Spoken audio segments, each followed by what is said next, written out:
magazine and a marketing company, and it's been great to see Revista come into this sector with what they have.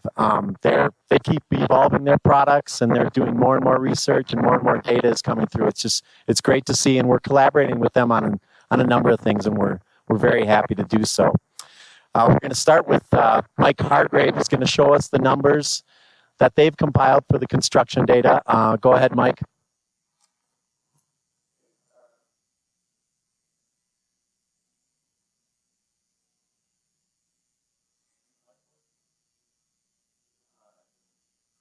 Can you take mine?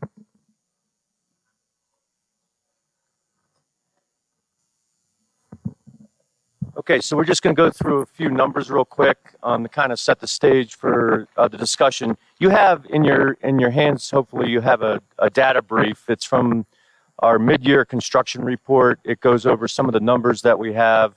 Let me just make a couple of definitions real quick. So our under construction pipeline covers anything like any hospital or outpatient project that would be either in late enough planning where we can measure the actual project in terms of the amount of square feet it's going to have, when its expected timeline is. It's generally got approvals and financing all the way through under construction, all the way to completion. So the data that I'll go over will represent sort of those phases of construction. So let's go ahead and look at the first chart here. This is the total pipeline as of the end of June, mid-year 2016. And you can see, if I point you to the total value, we have roughly $102 billion worth of healthcare real estate construction that's in our pipeline right now, either under construction or in very late planning, approved and gotten financing. That's up significantly from our last reading at the end of 2015. It's up about 12%. And we're seeing the pipeline continue to increase in terms of volume, in terms of value, in terms of the amount of square feet generally. So the pipeline is very strong. Interesting to notice here that when you talk about hospitals versus medical office buildings, so the hospital construction column represents anything that's generally inpatient. So the vast majority of hospitals construction is actually expansions of existing properties, but this represents inpatient construction, whereas the medical office buildings represent all the outpatient construction. And interestingly, you hear all the talk that says everything's going the way of outpatient and everything's going out there, but you actually look at the numbers, and there's actually more hospital construction in terms of the number of properties, in terms of the amount of square footage, in terms of the total value under construction compared to the outpatient sector. So that's interesting to note in our total volume slides. I mentioned the hospital construction, but the fact is that most of the hospital construction out there, about 80% of it, is in fact expansions of existing campuses. So when you think of hospitals building inpatient, new inpatient towers, or expanding their surgery departments, or expanding their emergency departments, that's the majority of the projects that you'll see out there. Having said that, there are actually new hospitals under construction throughout the United States. I think we saw one of them as we passed on the way in here. The UC Broomfield Hospital is brand new. It just opened. That's an example of one of the new hospitals. There's about 140, a little over 140 of those that are either in late planning or under construction in the U.S. And then we do have some, not as many, but actual replacement hospitals. And so these are hospitals that are meant to, once they're under construction, they're usually on a different location than the existing campus. But once they finish and complete construction, the staff and the patients will move to the new hospital. And generally, the old site is either going to get sold or it's going to get transitioned to another use, like an outpatient clinic or a medical office building. Talk a minute about completion. So this is another measure of sort of the pipeline rising. Basically, you're looking at expected completions and previous completions rising in 2016 pretty significantly. On the outpatient side, we're expected to complete roughly 22 million square feet of space in 2016. That's up from 14.6 million square feet that was completed last year. So when you look at that on a how does that relate to existing inventory basis, though, you can see in 2015 we grew the inventory at 1.2%. In 2016 we grew we're going to grow the inventory at 1.7%. If you relate that to how demand is growing or how healthcare is growing in general, that's even though completions are rising, the growth rate is still underneath what healthcare is growing or what even demand levels are growing for space. And so construction is what I would call measured, even though completions are rising. But we're expecting next year for completions to kind of maintain their current level. That number will get adjusted a little bit as we discover new projects that either break ground or become under construction. And then we did mention the move to off-campus, and we do have in our data, it does show that the completions that on the outpatient or MOB side are increasingly moving off-campus. So in 2016, we're going to complete roughly 300 properties, 300 medical office properties that are off-campus. That's up from 192 just last year. And you can see that's growing at a faster rate than the on-campus completions. And so we still have a fair bit of construction going on campus, but clearly you see that developers and health systems and hospitals are increasingly looking at off-campus sites for development of new outpatient centers. So with that, I think that's the last slide I have. And just to look at starts, this is the last slide I have. But starts are keeping pace. We see nothing in the data that's suggesting that completions, 2-3 years out are going to slow down. We're seeing plenty of financing available for construction projects. And so construction starts are keeping pace, both on a quarterly basis as well as on an annual basis with the last few years. Okay? So with that, I'm going to turn it back over to John here and get into the presentation.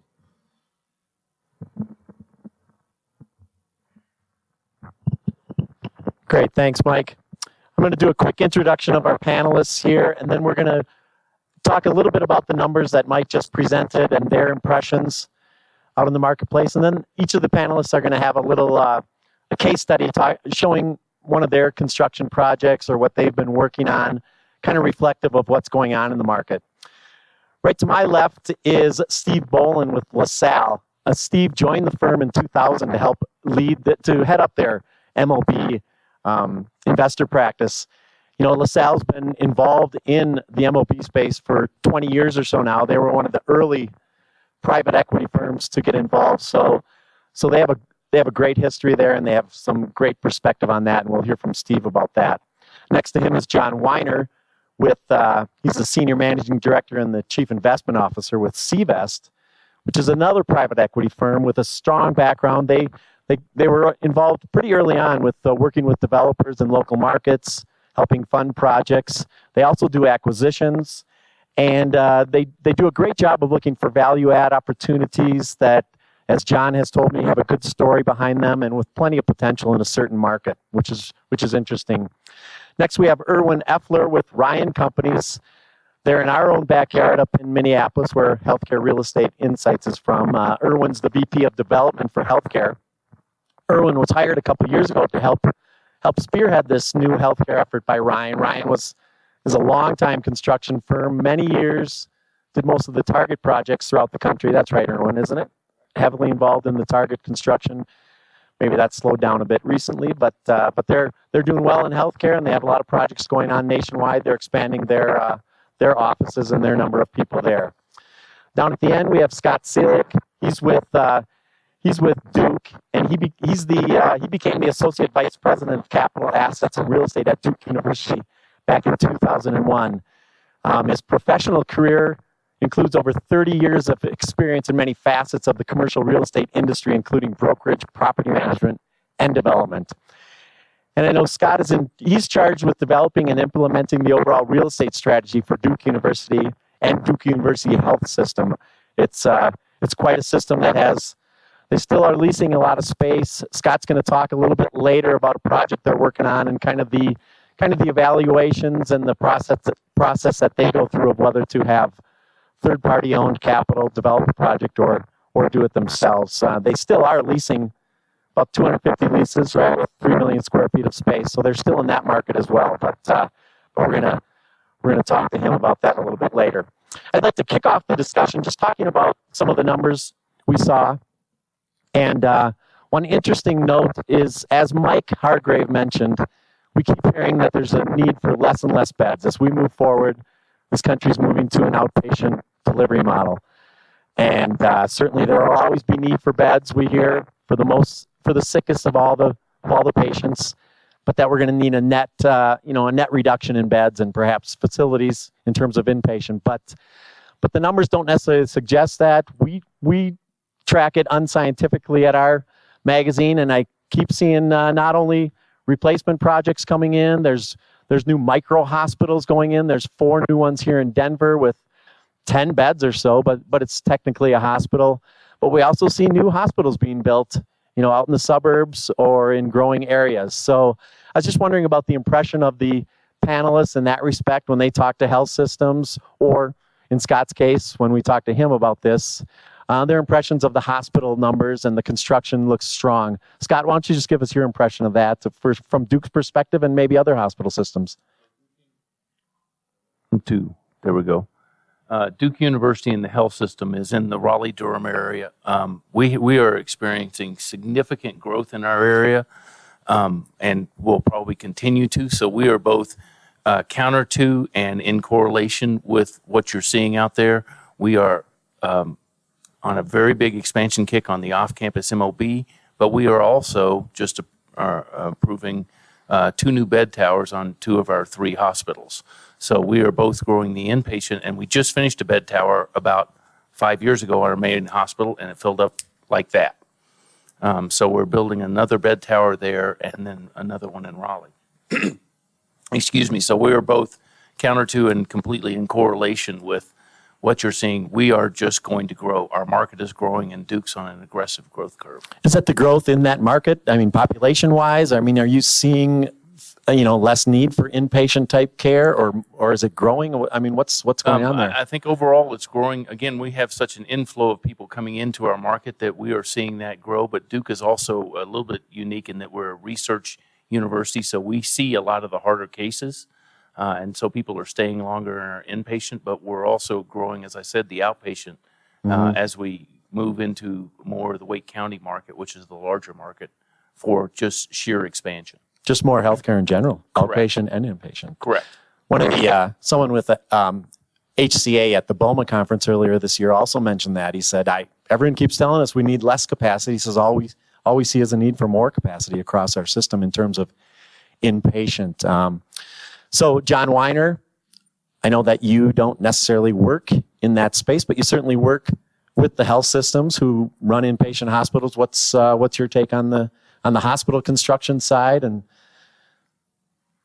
well, if you look at just a couple of things. I mean, first of all, looking at the numbers, a lot of these are expansion projects, and whether they're truly expansion or, for instance, many hospitals today most hospitals are moving to single patient rooms.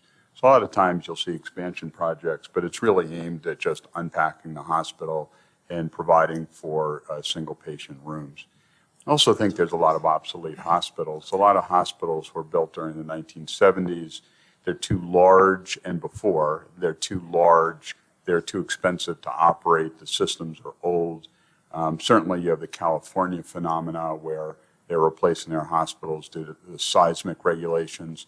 So you have a variety of things where I think hospitals are just choosing, rather than to retrofit, to build a new hospital or to build a replacement hospital.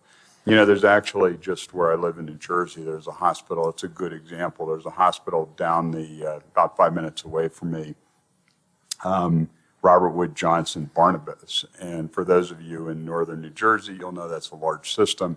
And they're taking this hospital that really hadn't been touched in years, and they're doing a huge expansion on it, which really is a large ambulatory pavilion, more parking, and basically allowing for all the rooms in the hospital to be single patient rooms.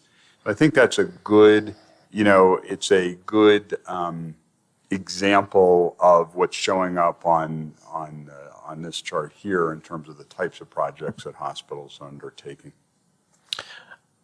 Steve, if I think you have something to add on this. Yeah, just one quick thing to add. I mean, we talk to hospital system executives very frequently, and what they tell us, and maybe Duke and some of the others are different in this respect, they're almost uniformly girding themselves for a decline in inpatient days prospectively. And they and at the same time, they tell us of their conundrum that to attract these inpatient days prospectively, they've got to have the most up-to-date, modern, technologically advanced facilities in the marketplace.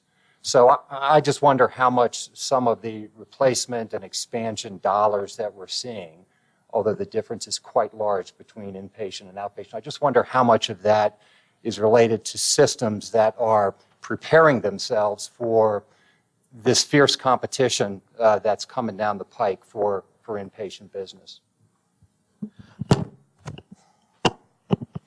That's a good point.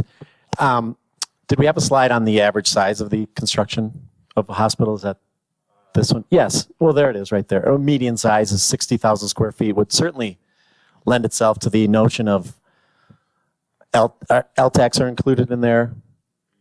Yes, LTACs are included in there, and expansion projects and reconstruction and whatever, and the micro hospitals as well. But Erwin, I think you might have something to add on that as well as you talk to health system clients. Yeah, I agree with these guys. When we're unbundling a lot of different outpatient services into large ambulatory care centers, the thought has to be, what do we do with all this space inside the hospital? And hopefully they've gone through a process to identify some higher margin procedures and volume that they can then backfill that space. So a lot of it is repositioning the inpatient setting for more inpatient volume. That might not be coming necessarily from more market share, but just expanding that access and capacity in the hospital that's kind of built up over time. A lot of the rural hospitals and health systems we're working with too are trying to reposition their hospitals to compete with the larger cities. I'm based in Minneapolis, and a lot of people feel more comfortable getting a procedure sometimes in the Twin Cities and travel. And those rural hospitals say, wait a minute, we can offer you the same care at a lower cost out here. Come, and they want that nice facility to build that confidence and show that the patients that they're going to be able to perform as well, just as well as the physicians in the cities. Let's go ahead and talk about the MOP construction numbers. The numbers are certainly on a trend upwards, and that certainly seems to make sense. Prior to 2014, where Revista has the start of its data, for several years there were certainly, I have these off the top of my head, there were below 10 million square feet, usually around 7 to 8 million square feet for several years there. So we're seeing this uprise, this rising in the amount of square feet needed. Just what are your impressions of this? Why is this taking place? Obviously, there are many factors, but are you surprised by these numbers, and why or why not? Steve? No, I'm not surprised by these numbers at all. I mean, they're going to fluctuate year to year, and hopefully they're moving in response to demand, to absorption. One of the things that we watch very closely, because I work in a private equity firm that invests in all of the real estate groups, and we're oftentimes compared to conventional office in our shop. And medical office has always enjoyed a very substantial advantage in its occupancy rates. I think, Mike, you're tracking at about 92.5% for the average medical office occupancy rate. I can tell you historically, there has never been a time where medical office occupancy rates have dropped below conventional office. And I think part of that is that there's just very limited speculative development that takes place in our space. I mean, most of it is driven by firms like John's and others who are out there working these healthcare systems, building relationships, And when it's ready to develop, that system has taken a major stake, and there may be some leftover space that has to be leased. So we're watching very carefully just how these completions are tracking with absorption. And historically, it's been a very tight band. And, we don't see any signs that that's going to change prospectively. Thanks, Steve. John? Well, there's a number of stories that I think are embedded in these numbers. I mean, it seems to us that, the third party or development and ownership by developers or other equity versus hospital is kind of the interesting story today. So there are a lot of projects going on that are actually being developed by the hospitals themselves, and I know that's a subject we'll get to today. But our own personal experience has been that over the last several years, there's been 3 projects that we started on and in earnest, and actually made it a long way down the road before the hospital decided that they wanted to own it themselves. So it is interesting. I think a lot of this is hospitals are feeling more comfortable now that they believe they understand what the future looks like under the ACA, and just, I think, the general view of where healthcare is heading. So I think you're starting to see a ramp up. And the other point, of course, would be we went through several years, as John, you pointed out, where there was really very little new construction activity in our business. So I think to a large extent, you see a lot of systems playing a little bit of catch up now, trying to implement plans that actually had been put on hold during the recession. Erwin? I agree with John largely, and I think a lot of systems are now, in the markets we're in, there's been so much construction and so much growth of ambulatory networks amongst a number of health systems that everybody's also kind of let the market catch up with the growth and see how much of these services are absorbed in different markets. So in Minneapolis in particular, we expect a little slowdown to see how this is absorbed, and then we'll expect health systems to make strategic moves in other areas in the Twin Cities, for example.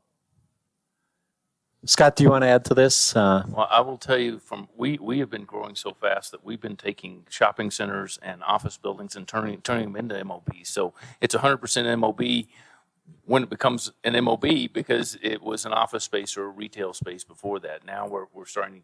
I now have Duke moving a little farther ahead of the curve, and we're buying a lot more land and those kinds of things. But we're probably not going to speculate. We may bring in a third party to handle some of our expansion.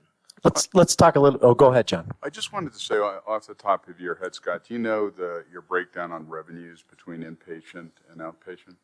Nope. Sorry. I'm the off-campus. I'm a real estate guy, so I don't know the. You know what you need to know, which is outpatient. But we've been noticing, obviously, I think for all of us, much of our underwriting starts with the hospital. What I've been noticing recently is that you're seeing many hospitals and health systems where their outpatient revenues are now exceeding their inpatient revenues. So, and this is really, several years ago, it was relatively rare. So you're actually seeing a progression. And I think that's what's showing up in the numbers too, is we're seeing an increase in construction. It is really reflecting, the change in business for healthcare systems. Well, I still think we hear from a lot of people that the more projects out there, whether they're owned by the health systems at this point in time, it's got to be good for the sector in the long run, I would think. Perhaps, Chris Merrill from Harrison Street this morning said that he could see a day when there will be more of those projects in the hands of private owners. So we're going to get into a section here where each of our panelists will talk about a project that they've worked on, and they have some interesting insights into how the projects came about and where they are in the marketplace today. So we're going to start with Steve Bolin on that. Well, thanks, John. So I was asked to address institutional demand from firms like LaSalle and others for buildings that are now medical office use, either fully or partially, as a result of a repurposing effort. And I'll just start by saying that we're fine with repurposed buildings. We view that as just another avenue for us to grow our firms and our clients' exposure to the medical office sector. I mean, there are a couple things you have to take a look at when you're looking at a project that's been repurposed that you don't have to for purpose-built buildings. Obviously, I mean, you got to make sure that the construction process and the repurposing effort was successfully completed. You got to make sure that the space, as it has been repurposed, is working from a functional perspective well for the medical office users. And in a project like this one that I'm going to talk about, where you have mixed users, two distinct user categories sort of coexisting in the same complex and on the same site, you got to make sure that those uses are not in conflict with one another. And provided those boxes are checked, I think institutions like mine and others would have demand all day long for these type of properties. The asset that I want to talk to you about, and I picked one that has sort of mixed uses associated with it, just to add a little bit more flavor and tell you a little bit about some of the additional steps that we took in underwriting this. For people that are in the room from Nashville, you probably know this as 100 Oaks. For people who don't live in Nashville, like me, I always heard this asset before we bought it referred to as the Vanderbilt Medical Mall. Anyway, this property is located about, 5 or so miles south of downtown Nashville. It was built in 1967 as the first enclosed and fully air-conditioned mall in suburban Nashville. And as such, it enjoyed a very nice run, very successful run for many years. At some point, a previous owner rebranded this asset as a discount mall and got a bunch of new tenants in, and again had another very nice, successful run as a discount mall. You can flip to the next screen. I've got a little timeline. It might be hard for you guys to see far back, but trouble sort of arose on this asset for the prior owner, probably the late 1990s, early 2000s, when the Mills Corporation, you guys might remember them, built the Opry Mills discount mall not too far from 100 Oaks, and just took a number of tenants away. By the mid-2000s, the asset was it was less than 50% occupied. The entire second and third floor of the enclosed mall were completely vacant. The stores had been shuttered, and you couldn't even get up there. Around that time, new ownership came in, and a brand new vision was developed for this asset to try to reposition it. And it was a vision that involved introducing office users into the mall space, the vacant mall space. And it was a pretty creative idea, and a lot of people had their doubts, but the developers were very successful in marketing this and eventually signed Vanderbilt Healthcare to a pretty whopping lease. They leased 450,000 square feet of space in this project. And it was, obviously terrific for the landlord. They had their building filled up overnight.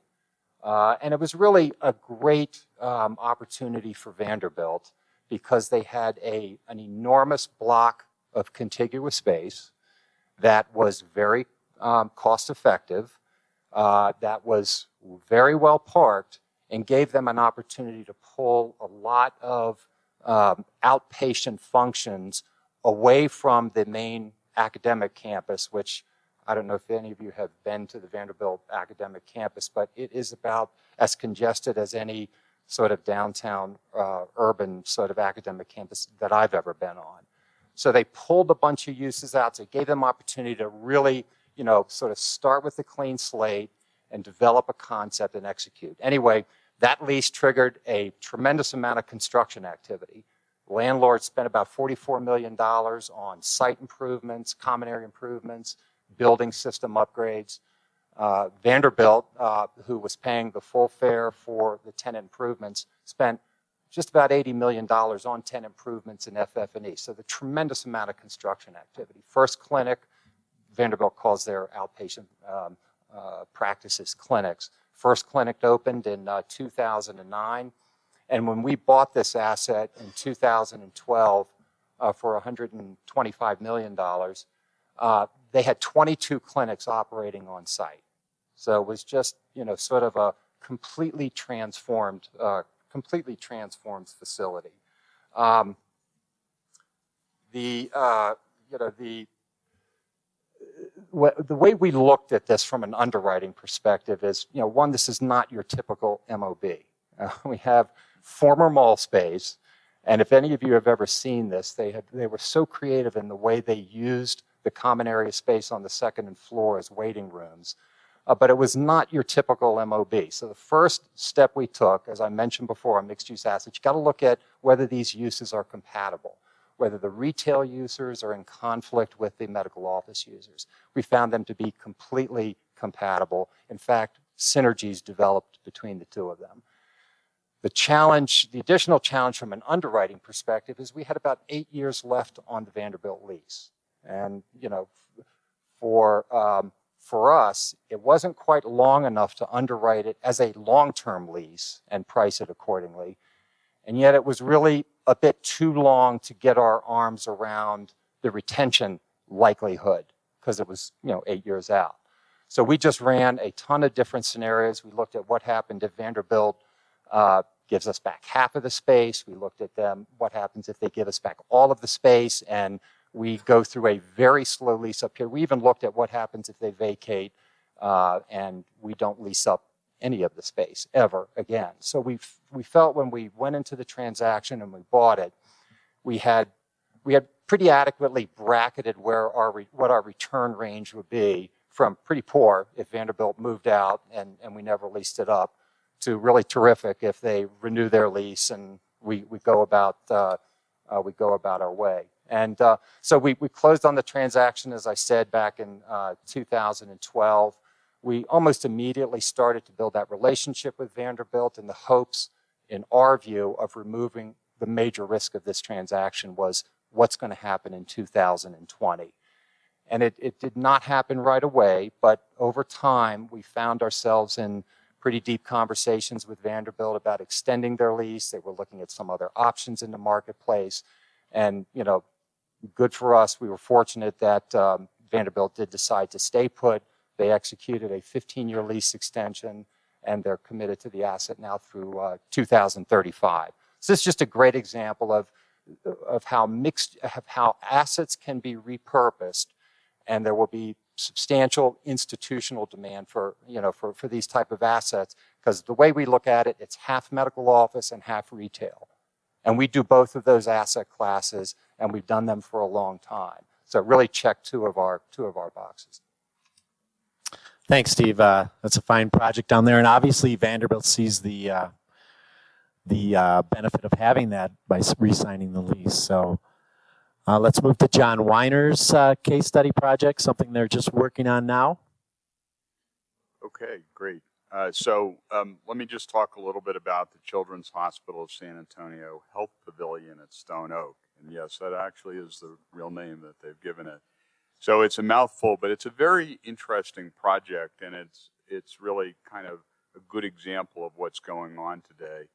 This is Christus Healthcare, who has a very prominent children's hospital as part of its system, which is located in downtown San Antonio.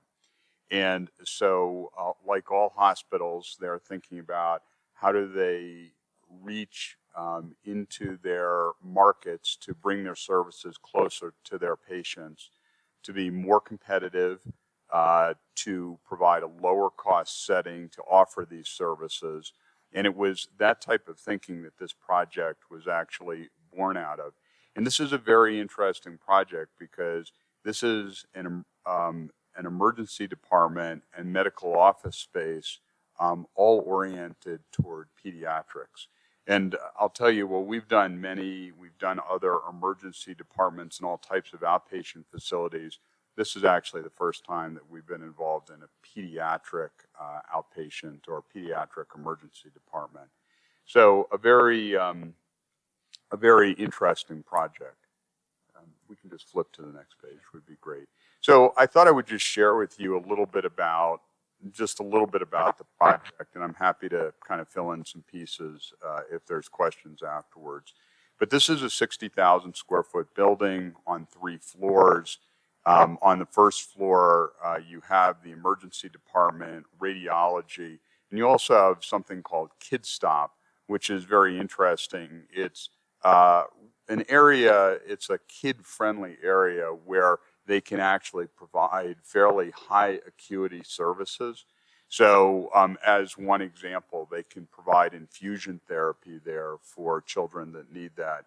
So the concept was to be able to replicate the types of services that otherwise the patients or the families would have to come to downtown San Antonio in order to access. The project is 100% leased. I'll go into that a little bit more later on. I wanted to give you a sense of the budget. So it's a $14 million project, roughly $235 a square foot. And you can see how that breaks down. And I've given you a little bit of insight into the TI that we're providing for Christus. And there is an independent physician group, which I'll also talk to in a minute or two. The key issues or goals for the hospital was speed to market. So we're building this over an 11-month period. We actually broke ground just over the last week or so, to have this owned by a third party. So obviously we fulfill that requirement. You know, Christus's strategy, which I talked to a little bit, was to access this area of San Antonio, which is north of downtown San Antonio, called Stone Oak, which is very favorable demographic in an upscale area, a more upscale area of San Antonio, to put a facility in this area. It sits right across from a competing hospital that's a general acute care hospital, but nonetheless, it sits immediately across the street from this. So obviously, for pediatric patients, it represents a real option. So this is sort of a classic case that we're seeing under the Affordable Care Act of hospitals looking to move their services off campus, reach a favorable payer mix. From a project objective, they wanted to provide the same level of care at this facility that you would get in downtown, and therefore the emergency department has the same capabilities that if you were to go access the emergency department at the Children's Hospital downtown. The Kid Stop, I mentioned earlier, radiology, so they have full radiology capabilities. And then the medical office space is a variety of pediatric specialties that all support the activity at the property. And one last thing, which I'll just talk about next, is they also wanted to provide an opportunity for physician investment. You can just flip to the next page, if you would. So how did the project come together? As I said, it's 100% leased. The hospital took 88% of the property for a 15-year term. Medcare Associates, which is a prominent primary care group in the area, took the remaining space in the building for 10 years, and they are in fact our partners in the building. 80% of the space is fully programmed at groundbreaking. The hospital anticipates it will use all the space in the building, but as we sit today at groundbreaking, we have 80% of the building, and we'll be building the improvements out at the same time. We're obviously doing core and shell. The land, and it shows you the importance of the project, the hospital decided to retain ownership of the land, so we are under a long-term ground lease here. From a loan perspective, we levered this on a construction basis at 85%. This is very high for CVEST. We're typically more in the 50 to 65% range, but we were trying to accommodate our physician partners and make it a little bit easier for them to invest. The rents are in the low 20s, which is comparable to the market for medical office in the Stone Oak area on Centera Boulevard, where this project is located. The hospital and Medcare are both making a considerable investment in the project above our TI allowance. We expect to hold the property for 5 to 10 years, somewhere in that range. Our typical hold period is usually about 10 years. So Somewhere in that time frame, we would expect to divest of the property. From an ownership perspective, it's an 80-20 partnership with Medcare Associates. CVest runs the partnership. We basically do the heavy lifting of providing guarantees and things of that nature. And Trammell Crow is the developer of the project for us. So I'll stop here. I think that's a good overview of the project, but it's very unique. And as I said, I think that this is the first time we've been involved in a project that was completely oriented toward pediatrics, including the emergency department. That's a great looking project, John. Thanks.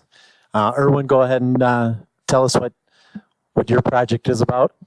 Thanks. I'll be brief. This is a great project that we started about 2 years ago. It's for Park Nicollet Health System up in Maple Grove, Minnesota, which is this affluent young suburb about 15 minutes northwest of downtown Minneapolis. They had an existing clinic in the area that was about 20,000 or 30,000 square feet. Ryan owned the land adjacent to it, which was part of a master development we did of a couple hundred acres over about 20 years.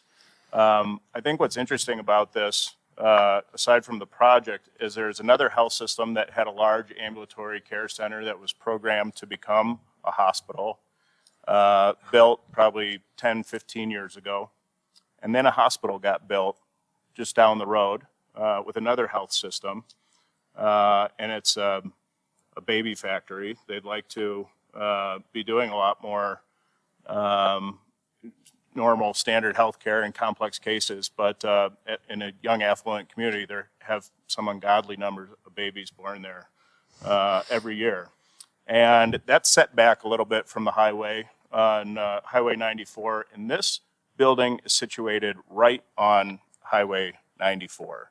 You cannot miss it when you get off the road. So Health System A is back a little ways, built not in an ideal site, probably inexpensive land. Hospital's not in a bad position.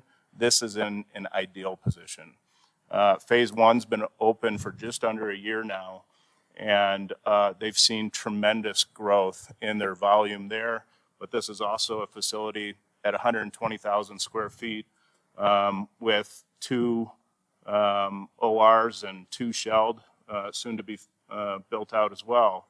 That's drawing on a regional basis for probably 20, and in some cases, as you go further northwest away from the cities, 40 miles out. So kind of an interesting project. They asked us to be their design builder in the process, which was a first time Park Nicollet's really taken a design build approach. And the main reason they wanted to do that is because they had tight budget constraints. What I was impressed is they didn't just do a debt capacity analysis and say, well, we can afford 60 million, so let's build something for 60 million, when really the services in there can probably only afford 35, 50 million. So that's what we did. They wanted a return on cost for the capital invested in this project, not just build something that they could afford system-wide. And we had a very tight budget for what this project was, and really turned out to be a great project for them and is wildly successful. I would say that this has kind of become a prototype for a lot of different facilities or projects we're talking with other health systems about. Thanks, Erwin. Scott, why don't you go ahead and tell us about what's your big decision 2016? Well, and I called it Decision 2016 for obvious reasons. I'm going to flip through these pretty quickly after the first one, so if you want to go to the first one. Basically, I took over Duke's Health System Real Estate about 10 years ago, and at that point, we were a taker of space. We'd work with certain developers and say, go build me a building about right here, and then we would lease it. We'd then see that developer flip it, make a lot of money, and then everybody would yell and say, why aren't we doing this better? So we're now moving sort of from the left on to the right, but in going the project on the left, we had 6 locations within a mile on one road, okay? And I sort of looked at the termination dates and said, we need to do something different. So if you'll flip over, what we did was we went out and we're going to be building a 125,000 square foot building looks like this. They actually just topped out the steel this week. And flip to the next slide. I'm going through these quickly. Again, the reason I show you the land is we took down 12 acres. It's right on the freeway. And somebody's waving. It's right on the freeway.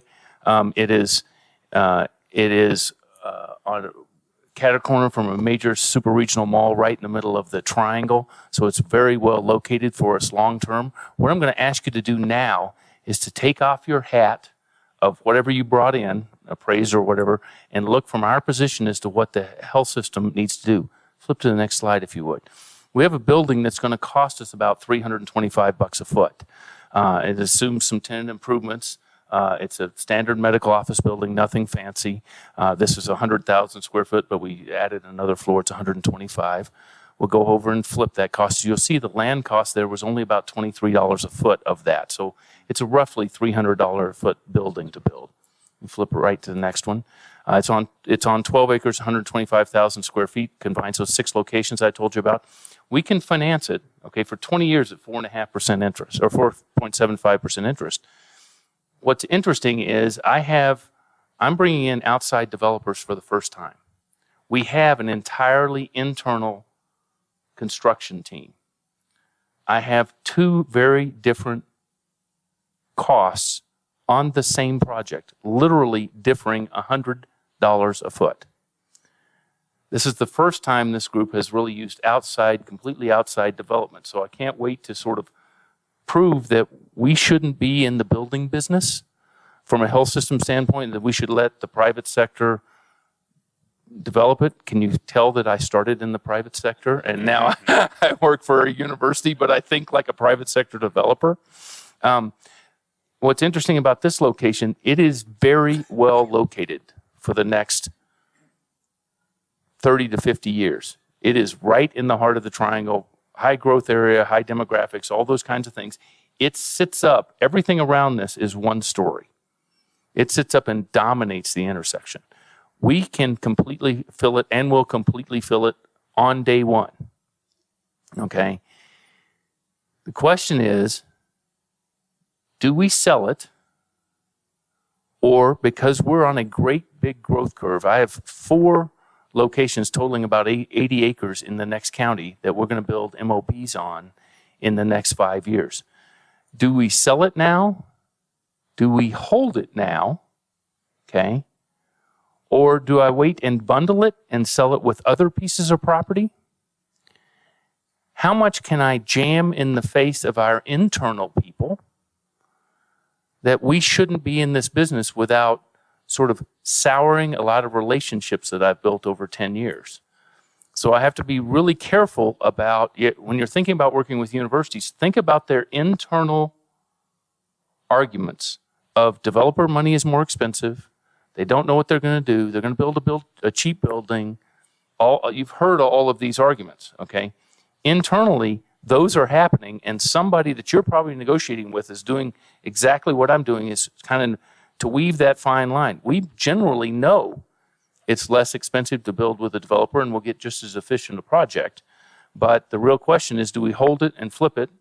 Or do we hold it or flip it? And then do we hold it to bundle it? Or do we hold it long-term given its location? And well, we are, like I said, we have topped it out. We are still trying to figure that out. We got very close to pre-selling the thing. And then because of some other internals not having to do with the deal, we actually liked the deal. We worked with Mindy and her team that did an outstanding and got very close with a very good developer that we very much like. For some internal reasons regarding the growth and the way we're restructuring our doctors group, we have a 1,500 doctor group that is a for-profit, and I have a non-profit health system. We're trying to mash those 2 things together, and that will then help to determine how we do it. I can't wait to get this building up and opened and go, neener, there's a better way. So we're kind of in the middle of that right now.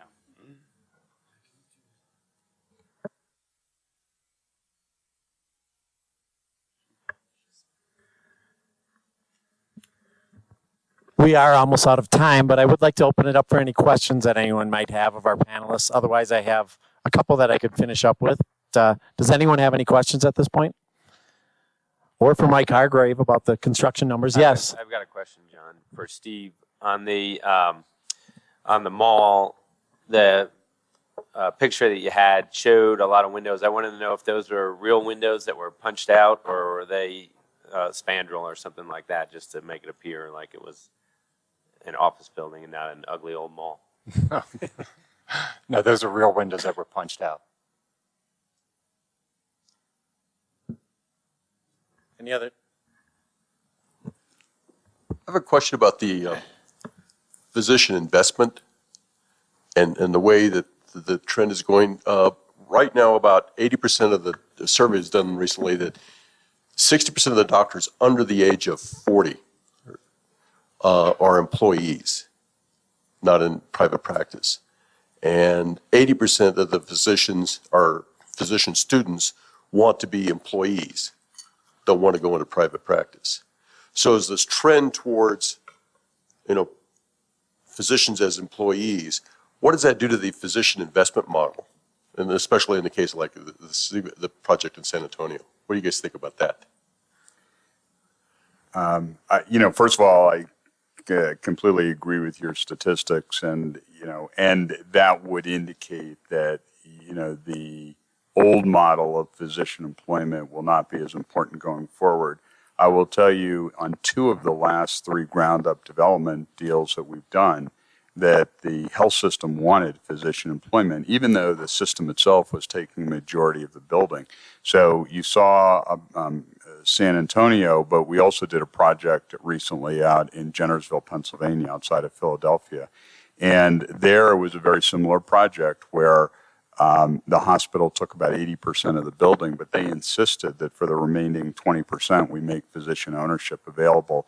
So, in a world where there are still independent physicians, and until that time comes when, everybody's employed, health systems still think it's a valuable tool to help marry physicians and bring them closer to the system.